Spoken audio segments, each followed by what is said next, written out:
কেবিনেটে 2026-27 চনৰ vote on accounts বাজেটখন অনুমোদন জনায় আৰু বিত্তমন্ত্ৰী অজন্তা নেওগক এই ভোট অন একাউণ্টছ বাজেটখন সদনত উপস্থাপন কৰিবৰ বাবে তেওঁক অনুমোদন জনায়। আপোনালোকে জানে যে আমাৰ ৰাজ্যত মুখ্যমন্ত্ৰীৰ মহিলা উদ্যমিতা অভিযানত আমি 32 লাখ মহিলাক 10,000 টকাৰ প্ৰথম কিস্তিৰ ধন আমি প্ৰদান কৰিছিলোঁ। বিভিন্ন সভা সমিতিত যাওঁতে আমি দেখা পাইছিলোঁ যে কিছুমান জেনুইন হিতাধিকাৰী লিষ্টৰ পৰা বাদ পৰিছিলে।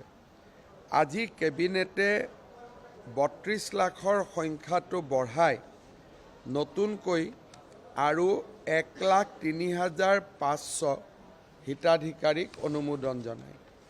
ইয়াৰ ফলত মহিলা উদ্যমিতা অভিযানত যিসকল মহিলাই এই ধন পাব লাগিছিল কিবা কাৰণত নাপালে তেওঁলোকে এই ধন পোৱাৰ পথ আজি কেবিনেট সিদ্ধান্তৰ পিছত প্ৰশস্ত হ'ল। আজি কেবিনেটে এটা ঐতিহাসিক সিদ্ধান্ত গ্ৰহণ কৰে। অসমৰ চাহ বাগিচা আৰু আদিবাসী সম্প্ৰদায়ৰ যুৱক যুৱতীক গ্ৰেড 1 আৰু গ্ৰেড 2 চাকৰিটো 3% সংৰক্ষণৰ সিদ্ধান্ত গ্ৰহণ কৰে। ইয়াৰ ফলত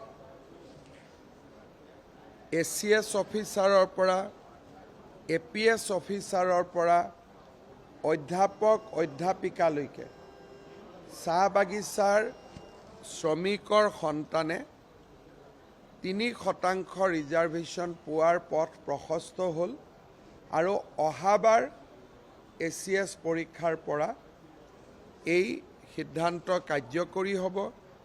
বাকী পথসমূহৰ ক্ষেত্ৰত আজিৰ পৰা যি এডভাৰটাইজ ওলাই তাতে এই 3% ৰিজাৰ্ভেশ্যন কাৰ্যকৰী হ'ব। গ্ৰেড 3 আৰু গ্ৰেড 4ত আছিলে, গ্ৰেড 1 আৰু গ্ৰেড 2ত আমি কমিটমেণ্ট কৰিছিলোঁ কৰিম বুলি। আজি গ্ৰেড 1 আৰু গ্ৰেড 2টো চাহ বাগিচা আৰু আদিবাসী সম্প্ৰদায়ৰ 3% ৰিজাৰ্ভেশ্যন প্ৰযোজ্য হ'ব। ই এটা কেবিনেটে গ্ৰহণ কৰা এটা ঐতিহাসিক সিদ্ধান্ত।